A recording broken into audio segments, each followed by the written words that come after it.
All right, well, we are at the top of the hour, so good morning, everyone, and welcome to goVirtualOffice's NetSuite Simplified webinar series. I'm excited today because we've got a really great topic for this month. The monthly theme is Profitable E-Commerce Simplified. And why I'm excited about that is we've got Tadpull with us to talk through a lot of different aspects of how do we get to that profitable e-commerce using all this different data that's in our ERP and all these other different applications that we use. How do we break that down, simplify it, and get some actionable results in our marketing and be able to drive those nice profits? So that's all that we're going to be talking about today. Quite a bit of things to go through. And just as I go through this, I just want to note, interact with us. So we've got the question feature within GoToWebinar, and we have a QA at the end. So we're looking forward to seeing some of your questions and having that conversation towards the end. And overall, we do this every month, and it's about taking a topic in NetSuite, breaking it down, simplifying it, and then starting a conversation and helping you guys with your business be able to grow and expand and take advantage of some of those areas that we're looking to be able to bring up. So a lot of good content, and we'll go through that as we step through this. So the first thing that I want to mention as we dive into this is what we talked about last month, because it's a great segue into what we're looking at for today. And so last month, what we talked about is success with SuiteCommerce. And as you can imagine, right, that goes right along with talking about profitability. And we talked about why it's important, right? What is SuiteCommerce with NetSuite? What are the different elements, different options that you have? We demoed it. We dove in with a developer to talk about some of the extensions that we offer. And we also talked about then what an implementation looks like and what it costs. So a lot of good information. If you missed out, that's okay. We have it recorded. So reach out to us. You can email us at netsuitesimplified@govirtualoffice.com. And you'll see those words on pretty much every slide here. And whatever the question is, reach out to us. That's netsuitesimplified@govirtualoffice.com. So with that being said, I want to just do a quick introduction. My name is Mark Miller. For those that have been on a previous webinar, you probably know that, but I'm the Professional Services Manager at goVirtualOffice. And my past experience starts with supply chain and manufacturing operations, and it branches through consulting and doing tons of different NetSuite projects with small businesses all the way through to enterprise. So I've seen quite a bit from different industries, and I've also seen quite a bit from different size companies and all different types of functionality and scenarios. So quite a bit there. But I'll hand it over to Jake to talk about himself and introduce. Hi, good morning. My name is Jake Cook. I'm a co-founder and president here at Tadpull. And I spent the vast majority of my career kind of at this intersection of kind of technology, data, and marketing. So I teach digital marketing analytics and e-commerce at the University of Montana in their business analytics program, and also at Montana State University in the computer science and business school. And so a lot of what we do in my day-to-day, and my job is kind of helping mid-market companies look at all this vast amounts of data and kind of make sense of it, and then come up with ways to not only grow top-line revenue, but more importantly, think through how to use NetSuite in particular to generate profit. And so e-commerce often gets kind of a misnomer that either it's just an ATM or it's a complete black hole for profit. Today, we're going to unpack a little bit how the truth is somewhere much closer to the middle, but we're going to focus a lot on the profitable pieces here. So very excited to share some ideas. Yeah. So what we're going to do just to start things off is, you guys have seen this if you've been on previous webinars, but I'm going to talk about goVirtualOffice for just a moment. And then Jake's going to talk a little bit about Tadpull, so you guys get that foundation of who we are, why we're even talking to you, and why this is important in general. And so from a goVirtualOffice standpoint, we are all about NetSuite. So all different functional areas. We've been a 5-star partner for many years. We were 2019 Partner of the Year from a Suite Success methodology standpoint, which is really exciting. That's NetSuite's methodology that they have kicked off for us in the last few years. And then the biggest piece of this, you can see that we've got hundreds of implementations, projects, et cetera. What it comes down for us is the team. And what I'm really proud of is our Midwestern roots, our down-to-earth team that is really focused on the individuals at your business. And the reason that's important is because at the end of the day, your team is driving your business forward. And when they sit down in front of their computer, they have to know what to do to be able to execute. And so that's really what our focus is on. And as I segue to that, I can talk a little bit more about what makes up our team structure to be able to help enable you for that. And so the first thing is our client success team. So every client that we have, every business that we work with has a senior business consultant that is specifically around helping you strategize, take your business objectives and understand how NetSuite can enable them as a tool for your strategy. And then when it gets down to the nitty-gritty detail of NetSuite, we've got an application team that's 2 to 3 team members led by a senior application consultant. So someone who has decades plus experience, a lot of NetSuite industry knowledge that's out there. And they have a team of 2 to also bring all those details for your NetSuite environment. So a lot of technical knowledge there.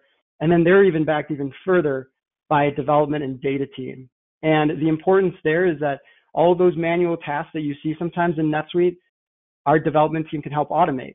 How do we make your team more efficient, bring that smooth sailing processes in your system, and from a data standpoint, obviously help you with any of that migration or data troubleshooting that you have. So a very excellent team that's assigned to each one of our clients, and it's really important. I just wanted to cover that. So that's a little bit about goVirtualOffice, and I'll pass it over to Jake. You can talk about Tadpull here. Thanks, Mark. Yeah, so we are an interdisciplinary team, and what we mean by that really is we're taking kind of software engineers, data scientists, and digital marketers, and then we're using kind of finance as that foundation. So we kind of joke sometimes we're taking the marketing out of e-commerce, and what we mean by that is understanding the financial metrics that will drive a real profitable business. And so you have to have the software engineers to make the technology perform. We're using data science, and if you've heard terms like artificial intelligence or machine learning, something that, the Googles and Amazons of the world, we're trying to give that to the mid-market, the same kind of insights and automations. And then the digital marketers, where we're kind of taking that art of building brands online and then the science of the data coming through. So that's kind of how our team is built.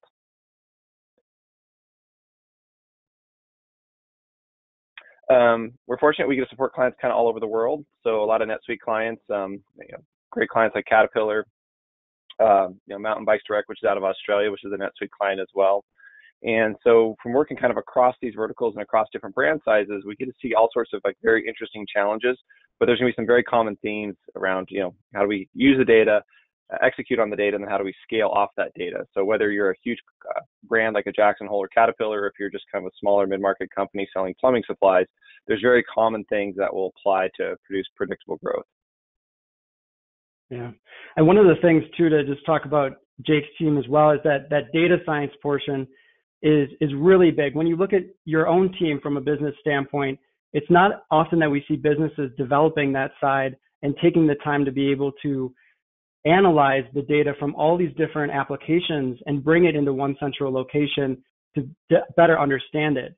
And that's where Jake's team can come in and really take all of this information that we often look at little silos, and we'll talk about that more, and be able to actually provide you direction to be able to get that profit off your e-commerce. So again, we'll talk about that more, but that's one of the main excitements that I have when it comes to working with Jake's team.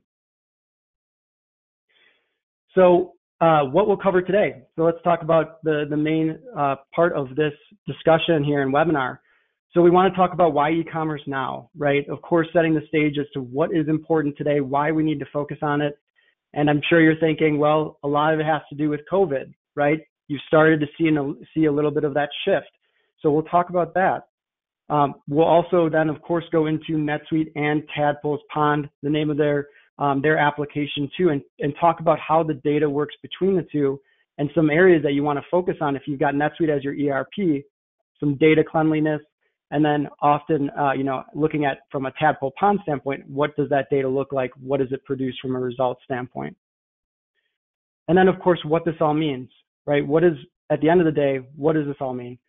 And then, of course, how to get started. What is the strategic approach, right? And being able to take your first steps in being able to better get to that profitable e-commerce that we're all searching for. So that's our agenda for today. And we're going to start off with talking about why e-commerce now. And I'll pass it over to Jake. He's got some trends that his team has been analyzing for a while now. And so he'll dive into those right here. So Thanks, Mark. So we're going to walk through today kind of 4 key things. We usually present this at SuiteWorld every year in Las Vegas with NetSuite. We're part of the Commerce program, and we also have a built for NetSuite application. So we kind of put together this like, hey, these are key things you should look at. And as everybody probably knows, this 2020 or 2020 rather is quite the year. So today we're going to cover this e-commerce explosion and why Suite success, if you haven't looked at that, can be really powerful for kind of reacting quickly. We'll talk about this idea of a moat of data. Warren Buffett talks about, any castle that has real economic value has a moat around it. We'll talk around this idea of data that can provide a moat. The cautionary tales of Amazon. So why you don't want to build on land you don't own, and some examples when you can get evicted by the landlord that is Amazon. And, this buy online pickup in store, which was BOPIS, we're seeing this massive shift to buy online pickup at curb. And so some shifts in consumer behavior and expectations, and how, even like a NetSuite can kind of help you deliver that same experience.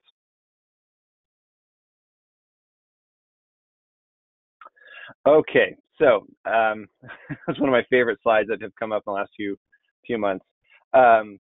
This was tweeted by the CEO of Shopify, and what's really fascinating here is you're seeing e-commerce penetration as a percent of retail sales.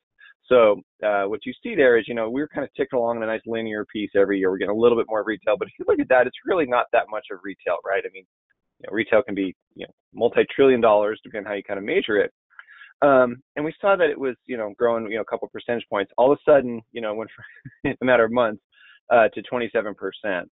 Now, this is kind of similar to in China when SARS broke out in 2003, and there was a quarantine there, and that completely reignited their entire e-commerce as a percentage of retail. So the vast majority of retail in China it actually can be e-commerce driven.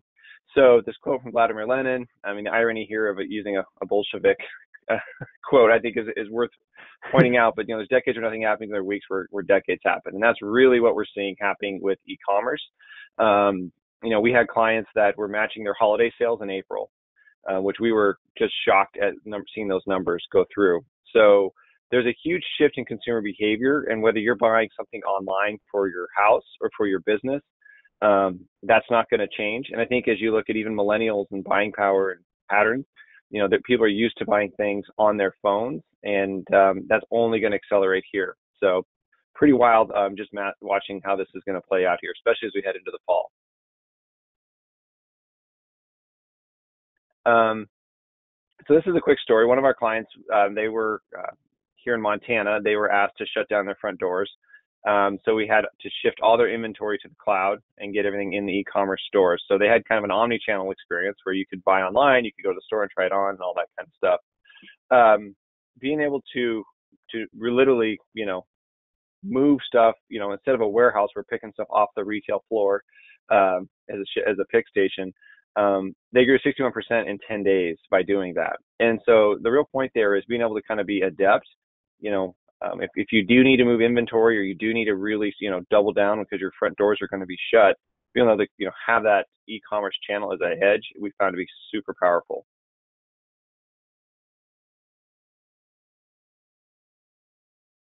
So yes, so Mr. Buffett, the most important thing, trying to find a business with a wide and long-lasting moat around it. So the thing, I think we'll talk about this in a second, but a lot of people think just throwing up a website is kind of a moat, but it really isn't. Anybody can kind of get a website up here pretty quick these days. The technology costs have fallen to make it super affordable, even if you weren't even thinking about doing e-commerce.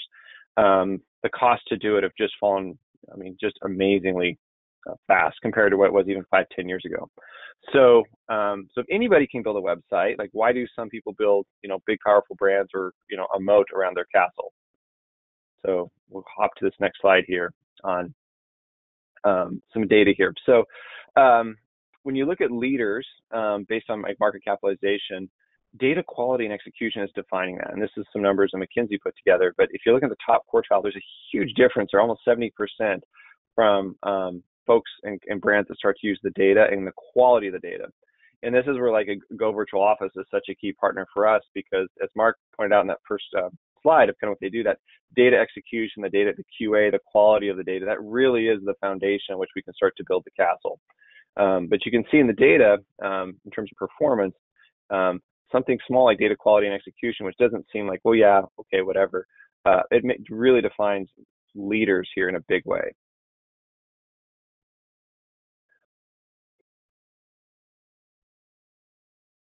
So McKinsey kind of put this together here in 2020, but basically beauty products, sporting goods, digital analytics is a core element of your company strategy. And so understanding what's happening in real time off your data, for a lot of folks maybe on the call, this is, might be something that's pretty commonplace, but that's kind of the advantage of the cloud, right? The promise of having things at your fingertips, having the ability to look at things and adapt and move quick is huge. And then thinking through what that digital customer experience is, again, whether you're B2C or a business to business, it does not really matter anymore. And we're seeing this massive shift, especially with millennials. So what was already happening is really going to accelerate. Okay, let's talk about Amazon. And Mr. Bezos was called before Congress last week. There's this kind of inside joke. These are not the drones you're looking for. Amazon is not a monopoly. Look the other way, Department of Justice. What's really interesting here is, Amazon works on negative cash conversion cycles, and so you'll sell something and they take 90 days to pay you. These are some screenshots we took during the pandemic, which was really interesting. Where they're not going to deliver something till May 7th. And so we've seen a lot of businesses that, Amazon's really easy. They'll take care of all the painful parts of logistics. You can just set up your store and go. But what happens is two things. One is they can shut you down whenever they want. And if you're not considered a critical item, some of our clients, they were no longer deemed critical items. So they just lost that cash flow. And then when they turned it back on, they had to wait another 90 days. So that puts them in a huge cash crunch. Number two is Amazon, and there's a great article in the Wall Street Journal on this last week, in fact, that they'll even knock products off. So they're using the data of what's moving on their website to create their Amazon basics or go out there and kind of like copy a product there. So there's this whole thing of never build on land you don't own. And so we always caution clients to be thinking about Amazon as kind of a frenemy where, yeah, it can be great to get something up and running, but it also has a huge risk as well. So be interested to hear in the Q&A later today if people have had similar experiences with Amazon. All right, BOPIS, buy online, pick up in store, and buy online, pick up at curb. This is something that seems, for a lot of in-market companies, almost out of reach. NetSuite has a lot of stuff that lets this kind of happen out of the box to some degree. And so, the Walmart's growth app, curbside app for picking up stuff grew 460% in just 60 days. So this, again, that's a massive shift. You're seeing some big signals in how consumer behavior is changing in real time. People are they're going online. They want to shop. It's in stock. Boom, I show up. They load the back of my car. I don't interact with anybody for safety reasons or whatever. It's pretty wild.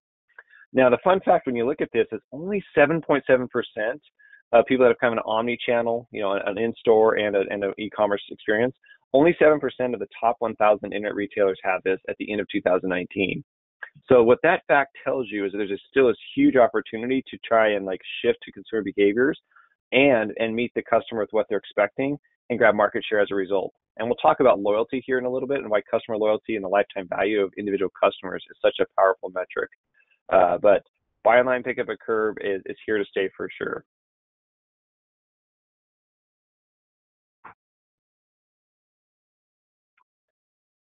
Okay, so we've talked a little bit about some of these trends, and now we're going to talk a little bit about NetSuite and Tadpull's Pond. So we want to kind of walk you guys through a couple things, and more importantly, this isn't a software demo. We really just want to kind of maybe expose you to some ideas on what you can do with lots of data and some examples to kind of illustrate, for things like ERP data and what you can do with this to enable marketing teams to make better decisions.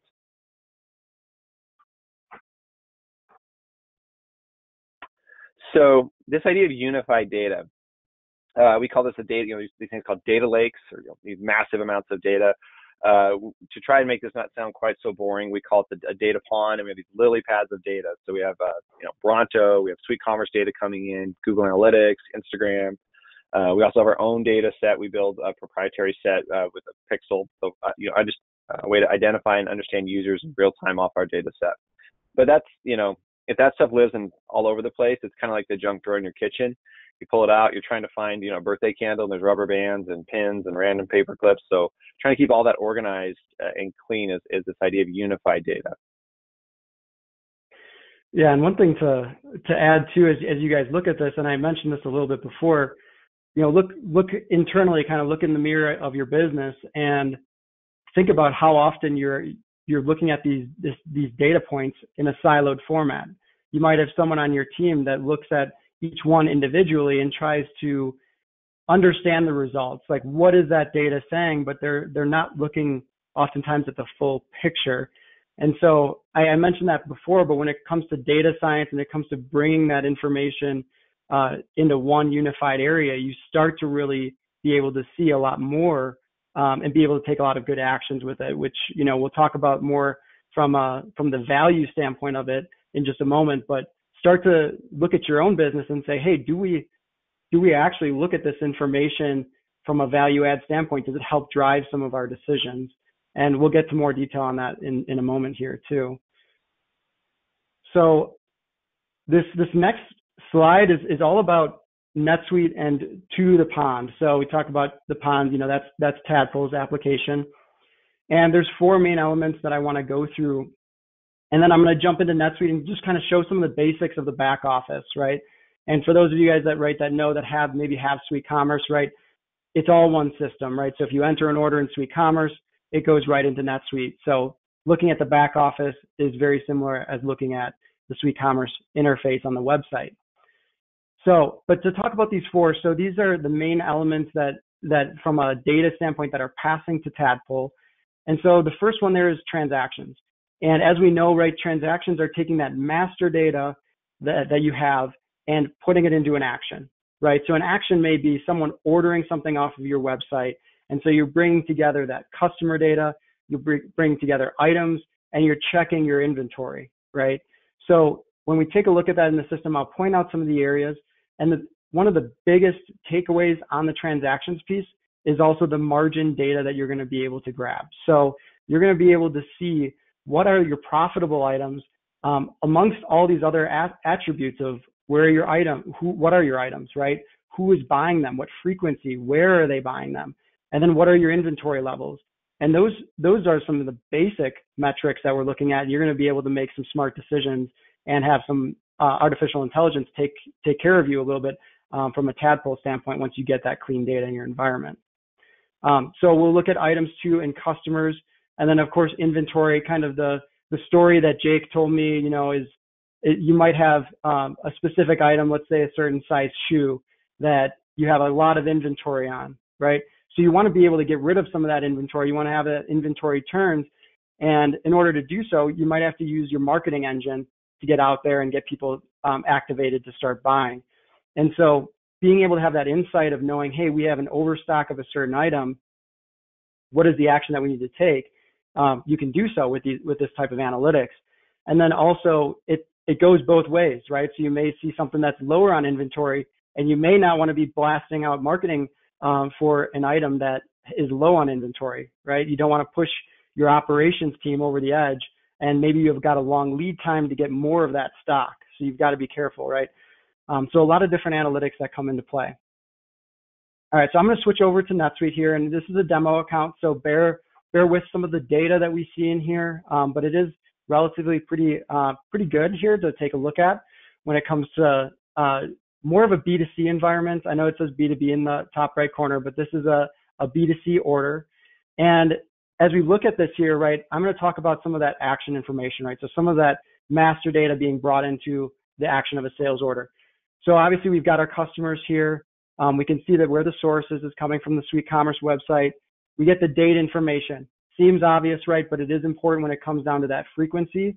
And it's not only about who is ordering the specific items on this order, it's also about Joe, right? Joe is the customer.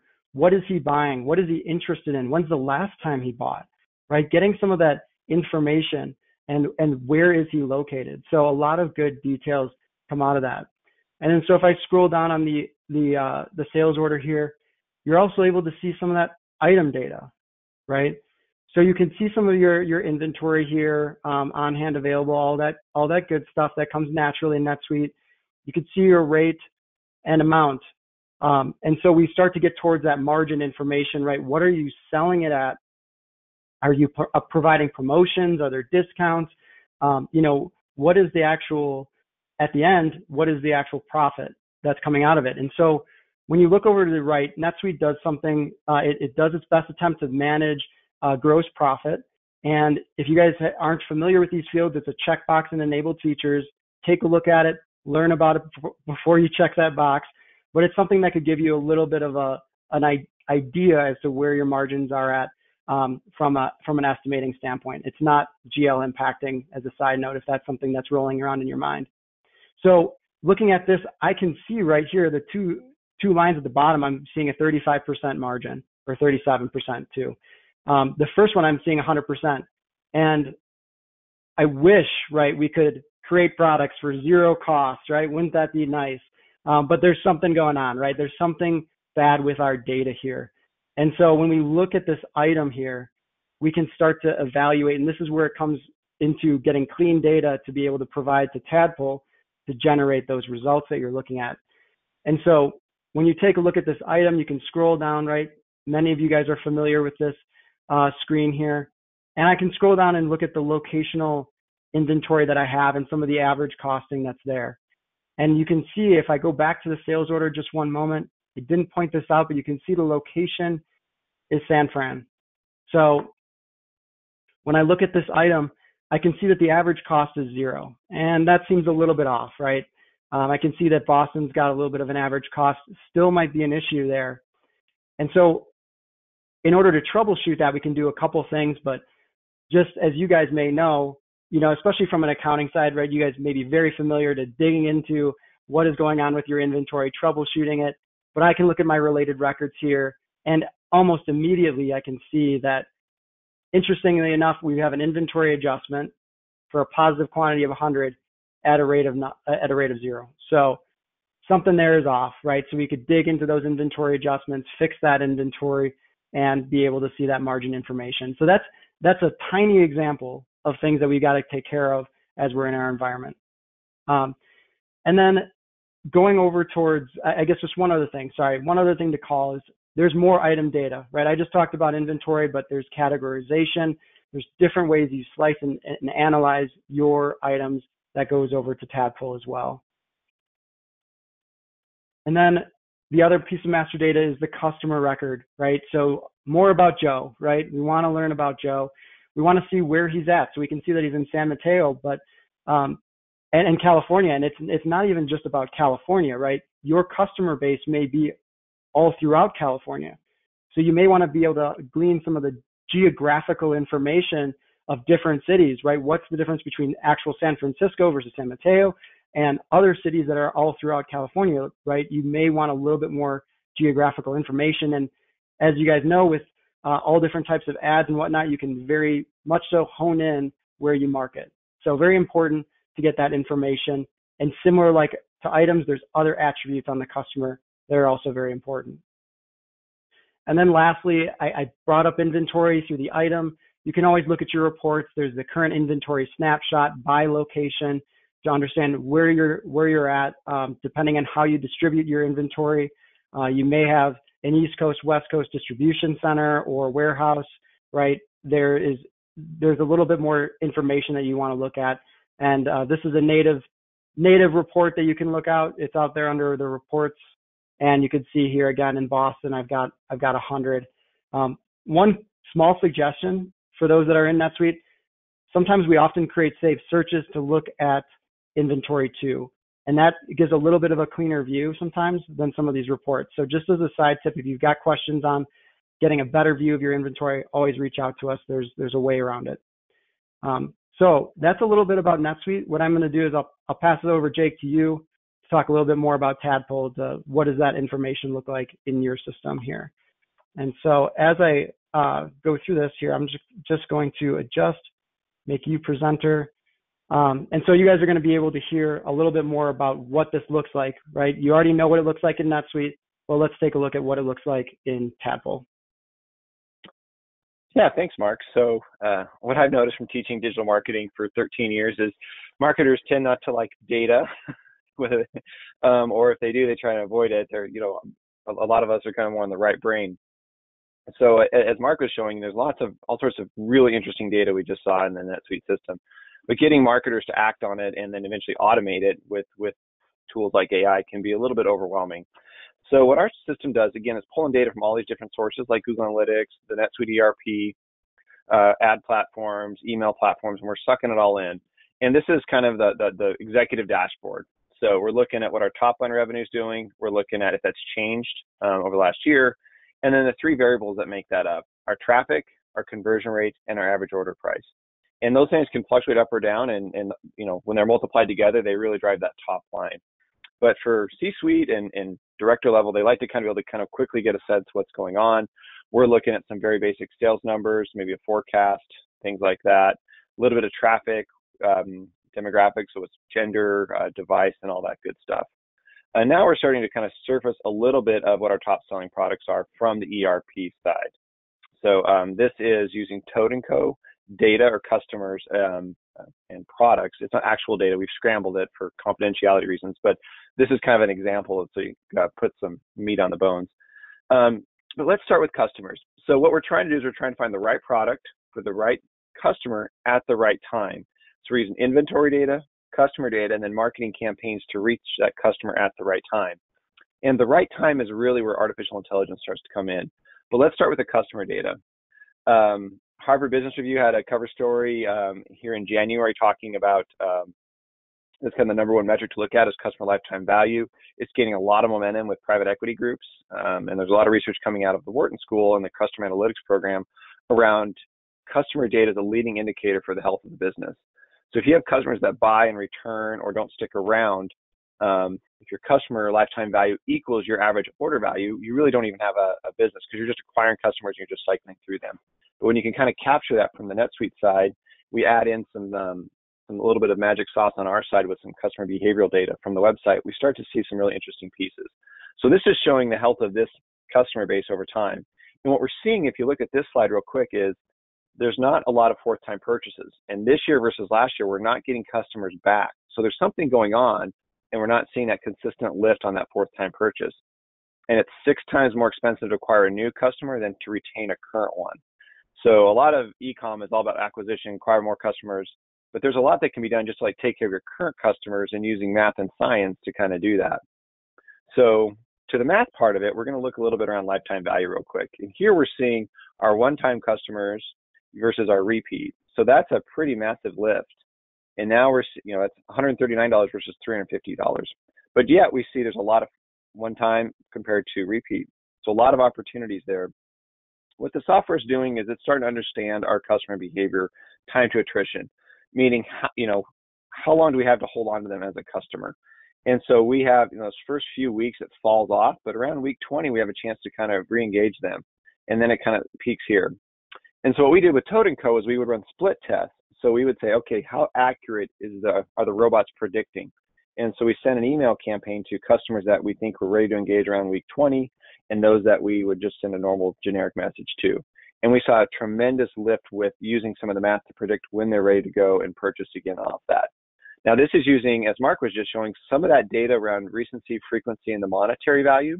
They call it RFM as a leading indicator for lifetime value. But we're just looking at how often they purchase, when did they purchase, what was the size of that order they purchased, and those are some of the leading signals. And some of this has been around for 60 years or so. So the big idea here, though, is we're starting to use behavioral data on the site where we can identify them. We want to be privacy compliant, of course, but through that gives us kind of a fourth signal. So if we see someone buy in, they're coming to the site a lot, they're opening all our emails, we start to indicate like, wow, that might be a repeat customer or higher value customer. And now we can do some fun creative stuff with the marketing team around loyalty and all sorts of cool things. For if we need to, we can grab those. And this is give me certain customers that are greater than 50% ready to be reactivated.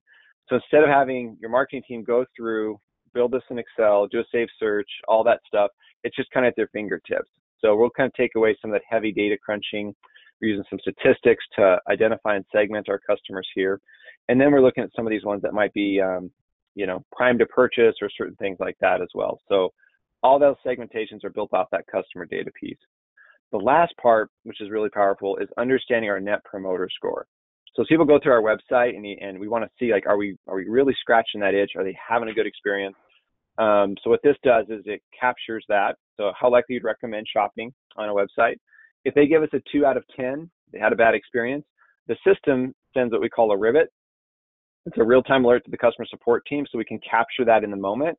hey, the promo code didn't work at checkout. Hey, we're so sorry. We blah, blah, blah. We'll fix it. These little things like that in the moment we found really boost retention. And again, knowing that one customer is going to be worth almost $300 and some compared to 140, that, for a customer service rep to do that in 5 minutes, it totally makes sense mathematically.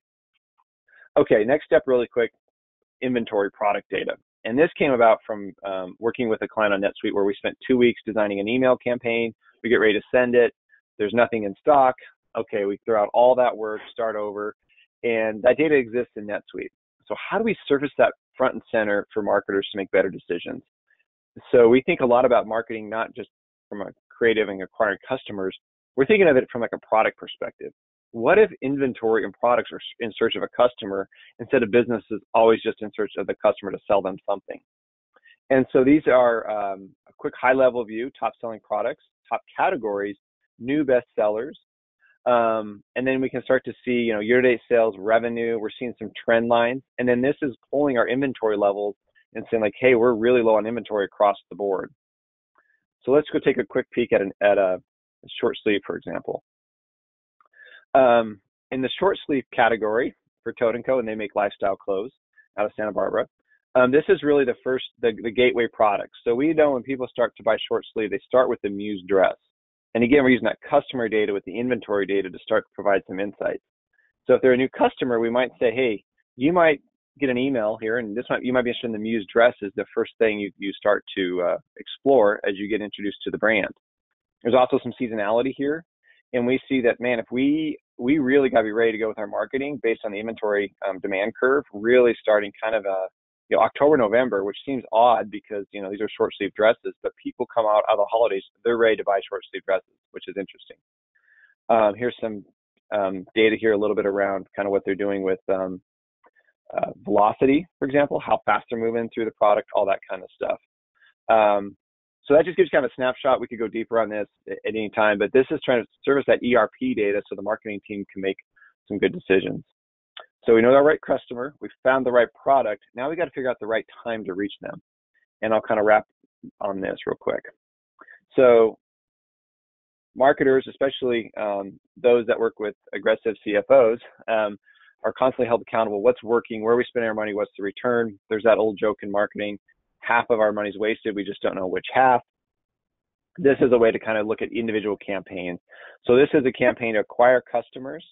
We're looking to just go out there and run kind of a generic piece of marketing here against some inventory stuff. So we're looking at that same, dashboard, our 3 metrics. We're looking at revenues and users. We're looking at where our revenue came. And now this is what the CFO starts to see, and then they like is, well, how much did email drive versus, say, social ads? So we see most of this revenue came from that. We have some gender interest there.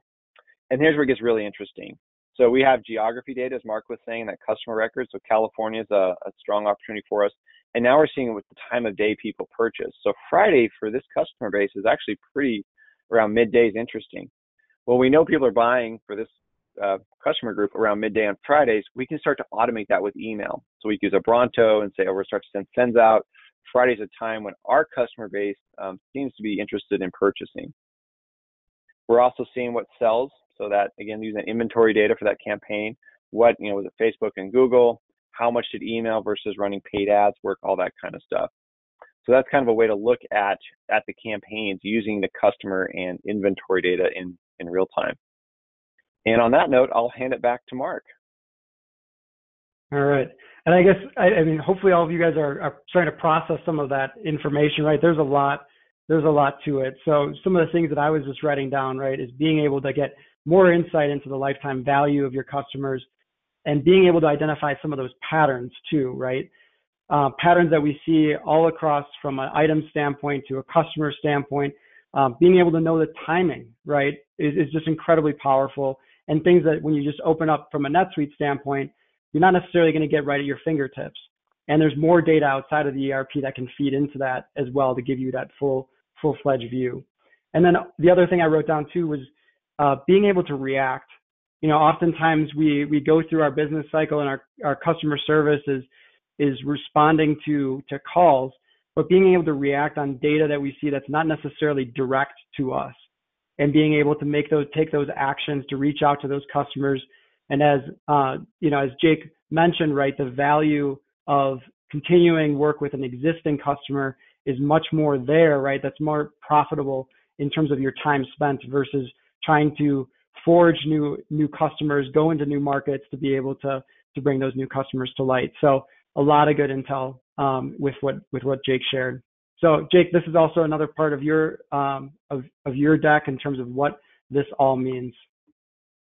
Okay, so there's a lot of stuff here, obviously, lots of pieces, but I think the way you think about it is this framework to kind of go forward, right? So if you take nothing away from the call, this is kind of the slide to think about a little bit. E-commerce can lead ERP. And what we mean by that is the ERP, which usually is kind of thought of, okay, grudgingly, we have to put an ERP system in, it's just required to run our financials. We're kind of preaching that there's this opportunity to actually turn that in, use all that data, turn it into a profit center. And the way you have to have an ERP system to do some of these more sophisticated things. So you have this tool kind of sitting around in the business. You have this asset of data that can be used and leveraged. So it's kind of like mining and putting it together. So whether you're in B2B or B2C, there's this generational shift, as we saw. E-com has exploded. That's probably not going to go back as consumer behavior gets changed and people get used to buying and picking up at the curb or just buying stuff on their phones. So for companies that are thinking like, wow, this is our chance to really go, you can really go after market share, and that ERP will support the growth. So that's kind of the vision that we think is really important. If you're going to do this, is like, do we all believe in the vision that ERP and e-com is going to be a huge opportunity? The next step is traffic's affordable right now. So if you need to run ads, you can get traffic really cheap. There's a lot of people online now with us spending a lot of time inside and quarantines and things like that. What that means is the ad inventory online has gotten a lot cheaper. And so it's just a lot more eyeballs. So bigger supply. So traffic is cheap, but you have to have a site that loads quick and the user experience is intuitive. The UX of that is. So mobile is going to be critical as a factor for ranking with search engines. And, especially with millennials, they're just used to buying on their phones. So that's a big thing. So once you get that traffic, what do you do with it? Well, now we got to leverage that data and AI. And this is really a journey. So don't feel like, you got to have this all dialed on day one. But if you have this idea of like, hey, we can teach robots, that's really what robots do with artificial intelligence, is they're going to identify patterns. And once they understand the patterns, then they're going to just, push those buttons for us. So it's nothing that's scary or should be intimidated of. However, we always say, like, you should have the exact same opportunities as a Google or Facebook or Amazon has using that stuff. And then the last step is kind of this iteration. It's, pick up quick sprints. So if you're like, this all looks overwhelming, but all we're going to do is just set up an email form. We're going to start to set up emails and run emails through our system. That's a great way to kind of start to use some data and iterate your way to success.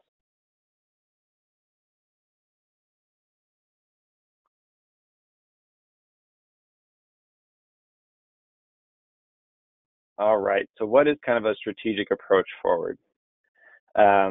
This can kind of seem a little bit overwhelming, but I'm going to let Mark talk a little bit here about kind of how we help clients kind of meet them at the front door here as they start this journey. Yeah, so there's definitely some questions that you're going to want to look at. Again, looking in that mirror of your business, right? So where are you today, and understanding what your team can handle, right? And I talked about that at the beginning too, when we look at the attributes of our teams at goVirtualOffice versus and Tadpull, right? What are those benefits that can be brought? And so there's a couple things that we have in terms of a GVO NetSuite assessment, and I'll let Jake talk about his, the Tadpull's audit. But you'll notice a little line there that's in italics. Know your current state to start taking steps, to your future state. And that's what this is all about too, when we talk about taking that first step. And from throughout all the years of my consulting, this has been one of the first conversations that I have with a lot of businesses. And I often get the answer, right, of, oh yeah, I know, of course I know my business, right? Of course I know the current state. But what we help with is really truly getting down to the detail of understanding what are those process flows that you have. And when you start that conversation between your team, it's an interesting transition that you start to see. You start to see departments come together and talk a little bit more about areas that they maybe not have ever communicated about, right? So you might you're going to start to learn a little bit more about truly what is your current state. And if you're in an enterprise-sized firm, sometimes that means business process flows, requirements, understanding all those details, which are no doubt helpful, right? Having that documented gives you a visual to be able to really start to see those gaps that pop out at you. And so again, from a NetSuite assessment standpoint and Tadpull audit, that is what we help with. We help you understand your current state and then figure out the strategies of how to get to that future that you're looking for, which today's topic, right, is all about that profitability for e-commerce. And so just a moment on that NetSuite assessment. What we often do is we start to reveal areas of the system that you already own that you may not be fully utilizing.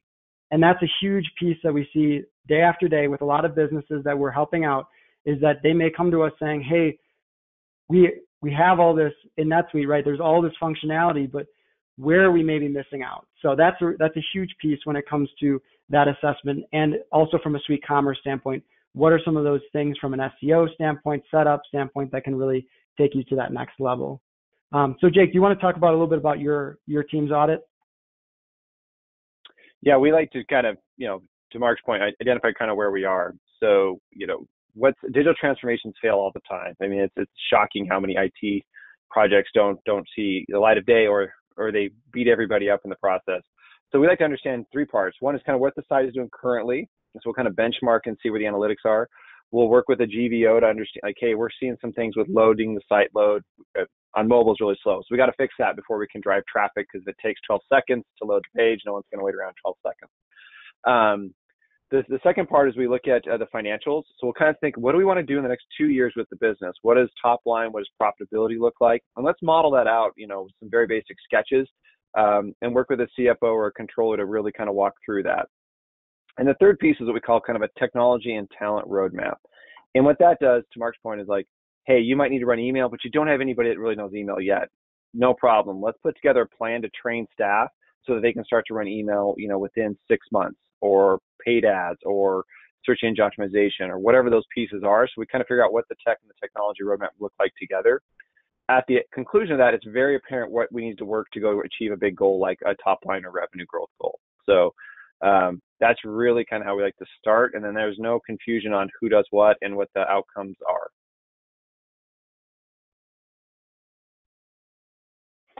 So this is something we're really excited about. When the pandemic happened, we were working every day. Things were going, it's just nuts. We were, wait, we're beating holiday sales. Like, what's going on? The world's crazy. So our engineering team did a little hackathon project, and they hacked together this idea of a benchmark. And so what this does is every 24 hours, we're grabbing all sorts of data, we're anonymizing it, and then we're creating kind of a real-time ability to look at what's going on in e-commerce using Google Analytics API. So I can show a super quick demo here of kind of what this looks like. This is live in public, so anytime you can go see this if you want to. So this is a site, real quick, that you can just go to benchmark.tadpull and see. You add your site, so the benchmark, you can toggle back and forth. But what's really interesting is we start to see, like, wow, this particular website is really spiking on Sunday. So they're beating the index by quite a bit on the Sunday they ran a sale. Their revenue compared to last week is up quite a bit, whereas the benchmark was up 16%. These guys are beating it by quite a bit. We're looking at, again, those same factors we saw earlier today that drive that top line performance by channel. And this is where it gets interesting, because we can see that, wow, in the benchmark, a lot of lift with organic social, but these guys aren't seeing nearly as much when you compare like their site. And so, they're down quite a bit. So you start to see some overall trends there on behavior. This is probably one of my favorite parts, is looking at transactions. So the benchmark showing kind of sales across the country. This is concentrated in Colorado and in Portland and different things like that. So you can start to see, wow, the Northeast is really performing for everybody. We might start to think about running ads in the Northeast, because that seems to be seeing some good lift. And then looking at user device loyalty as well. So new users, current users, things like that, and then comparing your site to that as well. So this is free for the rest of 2020. It's kind of a way to just go in and compare things and have a way to triangulate some of your marketing and e-commerce goals. All right, so I'm going to get back here to the slideshow here. So that website to go to is benchmark.tadpull.com. So you guys can see that in the right corner of this slide. And again, you can always follow up with us if you forget using that NetSuite Simplified at goVirtualOffice.com. That's benchmark.tadpull.com. And as Jake mentioned, it's free through the end of 2020.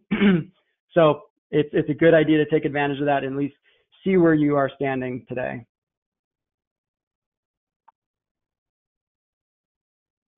All right, and so what we want to just talk about too here is, of course, we can help, right? And that is why we put on this webinar. That is why we are each month bringing up new topics. And today's theme is the GVO NetSuite assessment. So learning how you can best utilize your platform that you've got from NetSuite, understand those areas that you could tap into that you may not be utilizing, as well as what are some of the data updates that you may need to do and clean to be able to get some of that data into Tadpull. And then, of course, Jake's team helping out with from a data science standpoint. And I, again, want to call out, yes, the platform is slick, but the benefits come with the consulting of his team as well, right? And same with goVirtualOffice, right? This is what we do day in and day out, and we definitely want to be able to be there to help out. And so you see the email there. I've said it a couple of times. That's where you can reach out to us if you are looking for any of that assistance.